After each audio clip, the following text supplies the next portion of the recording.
السلام علیکم ورحمۃ اللہ وبرکاتہ۔ نحمده ونصلی علی رسوله الکریم، اما بعد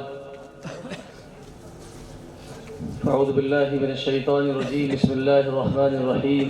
وما محمد الا رسول قد خلت من قبله الرسل ما كان محمد ابا احد من رجالكم ولكن رسول الله وخاتم النبيين وكان الله بكل شيء عليما۔ میرے محترم بزرگوں اور دوستو، 2 دن سے آپ حضرات میں سے اکثر لوگ 2 دن سے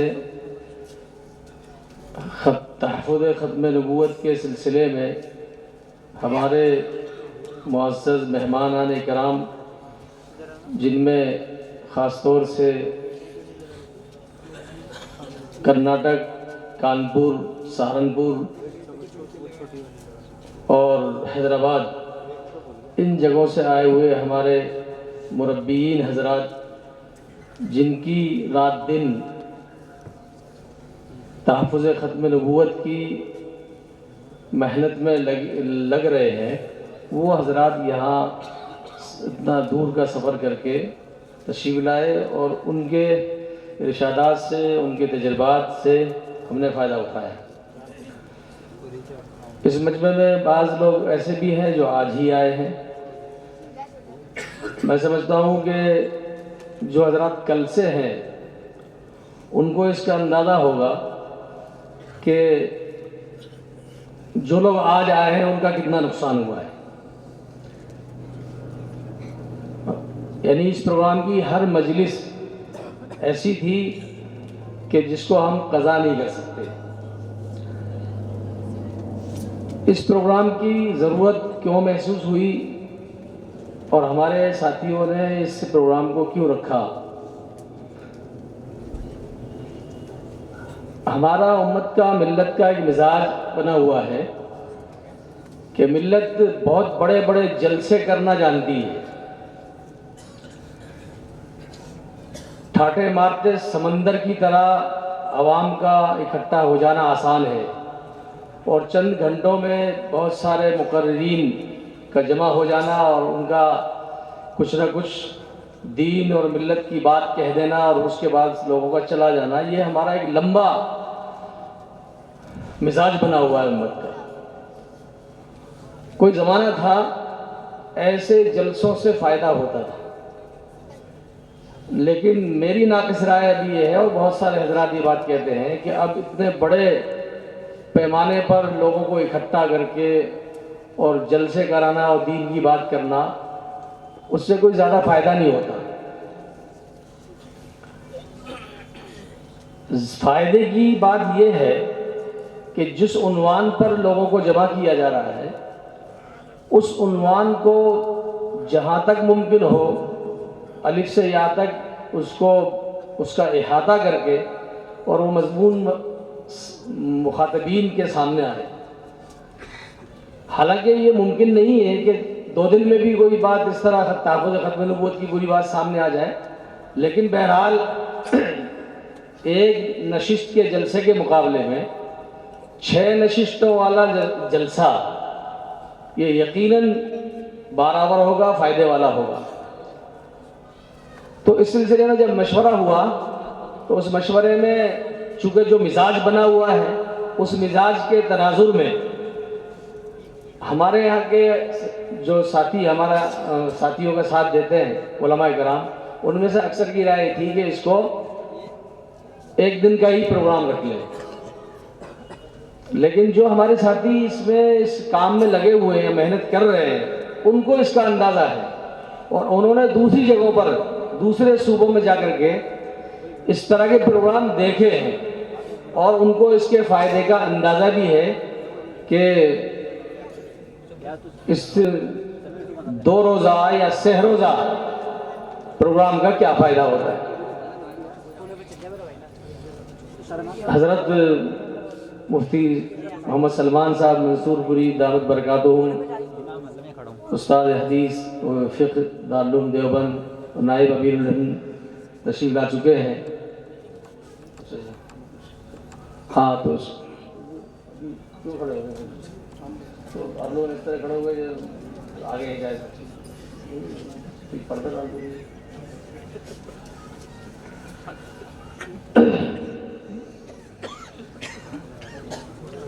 بہرحال درود شریف پڑھ لیں. بتائیں قریب میں آ گئے ہیں. تو یہ 2 روزہ اجلاس جو رکھا ہے، یقیناً جو لوگ 2 دن اس میں شریک رہے ہیں ان کو اس کا احساس ہو گیا ہوگا کہ یہ 2 روزہ یہ اصل میں کوئی جلسہ نہیں ہے. اور یہ جو آخری نشست رکھی ہے یہ بزرگوں کے سے ہماری نسبت جڑی رہے، بزرگوں کی کوئی باتیں مجموعی طور پر ہمارے سامنے آ جائیں، اس لیے یہ آخری نشست رکھی ہے جس میں باقاعدہ تربیت لینے والوں کے علاوہ دوسرے ائمہ حضرات کو بھی یہاں دعوت مدعو کیا گیا ہے.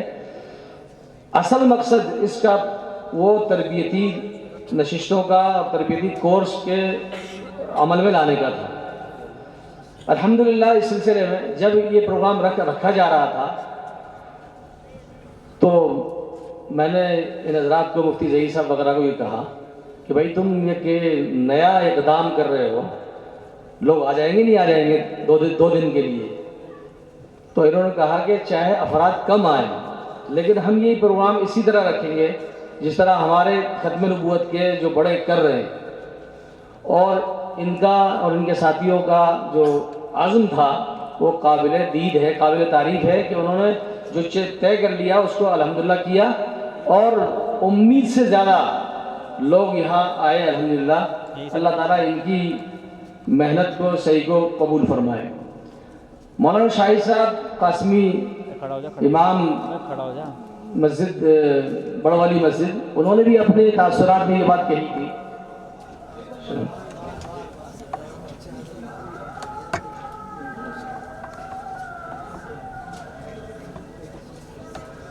تاثرات میں یہ بات کہی تھی کہ کسی بھی، ہم یہ سمجھتے تھے کہ کسی بھی جلسے کو کرنے کے لیے کسی بڑے ادارے کے تعاون کی ضرورت ہوتی ہے. کسی بڑے ادارے میں وہ پروگرام ہو تو وہ کامیاب اور سکسیس ہوتا ہے. تو یہاں جب پروگرام رکھا تو میرے ذہن میں بھی یہ بات تھی کہ یہ بالکل نئی جگہ ہے اور یہ جو کام کرنے والے یہ بھی نئے ہیں. شہر میں کام کرنے کے اعتبار سے، جلسے جلوس کے اعتبار سے یہ کوئی معروف ساتھی نہیں ہے. تو ایسا ڈر لگ رہا تھا کہ کہیں ایسا نہ ہو کہ پروگرام کمزور ہو جائے. لیکن الحمدللہ ان کے اخلاص اور ان کی محنت کا نتیجہ ہے کہ آج یہ علماء کرام کا اتنا بڑا مجمع یہاں بیٹھا ہوا ہے. اللہ تعالیٰ ان کی محنتوں کو قبول فرمائے. تقریباً 450 کے قریب حضرات نے استفادہ کی. کچھ ایسے لوگ بھی ہیں جو پہلے دن آگے چلے گئے اور کچھ ایسے لوگ ہیں جو آج دوسرے دن آئے ہیں. تو کل ملا کر کے 450 کے قریب علماء کرام کی، حفاظ کرام کی یا جو ذوق رکھنے والے حضرات کی ہے ان کی ہے. اور کل 6 نشستیں ہوئی ہیں اس میں. اور ہر نشست جو ہے وہ 2 سے 2.5 گھنٹے 3 گھنٹے، بلکہ صبح کی جو نشست ہے وہ تو تقریباً 3.5-4 گھنٹے پر محیط رہی ہے. تو یہ بڑی بات ہے. اور جن حضرات نے دونوں وقت میں دونوں دنوں میں شرکت کی ہے وہ امید یہ ہے کہ جو باتیں یہاں بیان کی گئی ہیں اور جو مواد یہاں بتایا گیا ہے اس کو لے کر جائیں گے اور اپنے اپنے علاقوں میں ہم کام کریں گے. بنیادی طور پر جو بات اس پورے پروگرام کی ہے وہ یہ ہے کہ مسلمانوں کے عقائد درست ہیں، عقائد درست کیے جائیں، عقائد درست ہوں. یہ ایک المیہ ہے کہ ہمارے ملک میں عقائد کی تعلیم کا نظام وہ بالکل مکتب سے لے کر کے اور درس نظامی کے بالکل اخیر تک اتنا لچر اور کمزور ہے کہ اس کا صحیح اندازہ اس کمزوری کا ہم کو جب ہوا جب 1997 میں قطر جانا ہوا امامت کی خاطر. تو یہاں انٹرویو ہوئے 2 مرتبہ اور ان انٹرویو میں خالی قرآن کا انٹرویو تھا. اس کی بنیاد قرآن کے یاد ہونے کی بنیاد پر، اچھا پڑھنے کی بنیاد پر لوگ وہاں پہنچ گئے اور تقریباً 125 لوگ اس وقت میں گئے تھے. تو وہاں پہنچنے کے بعد میں پھر دوبارہ امتحان ہوا قرآن کا. اور قرآن کا امتحان ہونے کے بعد بھی یعنی جو ہم لوگوں کے جانے کے وقت میں ہمارا ویزا جو تھا وہ یعنی تقرر عارضی تھا، اور یہ کہا کہ ملازمت پکی جب ہوگی جب یہاں کا امتحان بھی پاس کر لیں گے۔ قرآن کے امتحان کے بعد میں عقیدے کا امتحان الگ سے ہوا، اور عقیدے کا امتحان جب سامنے آیا تو ہمارے ساتھیوں میں جانے والے ہم جیسے بہت سے مولوی مفتی بھی تھے، اچھی صلاحیتوں والے بھی تھے، عقیدے کے امتحان کا نام سن کر کے لوگ چونک رہے تھے کہ عقیدے کا امتحان کیا ہے۔ چونکہ درس نظامی میں بھی موقوف علیہ میں جا کر شرع عقائد پڑھائی جاتی ہے، اس سے پہلے باقاعدہ عقیدے کا کوئی نظام نہیں ہے۔ اور مکاتب میں حضرت مولانا محمد میاں صاحب مفتی کفایت اللہ صاحب رحمۃ اللہ علیہ کا جو تعلیم اسلام ہے وہ بھی اب ختم ہوتا جا رہا ہے ہمارے نظام سے، اس کا نظام بھی۔ تو عقائد کی تعلیم ہمارے مکاتب میں بھی نہیں، درجہ حفظ کے ساتھ بھی نہیں، اور درس نظامی میں بھی جب جا کے ہوتی ہے، جب کتابیں جو ہے وہ ویسے پڑھی جاتی ہیں، بہت سارا بار ہوتا ہے کتابوں کا۔ تو بہرحال وہاں بہت سارے ساتھی ہمارے وہ ایک مرتبہ فیل ہو گئے عقیدے کے امتحان میں، 2 مرتبہ فیل ہو گئے، 3 مرتبہ امتحان دیا عقیدے کے جب جا کے پاس ہوئے۔ اور مزے کی بات یہ ہے کہ کیرلا سائڈ کے جو لوگ تھے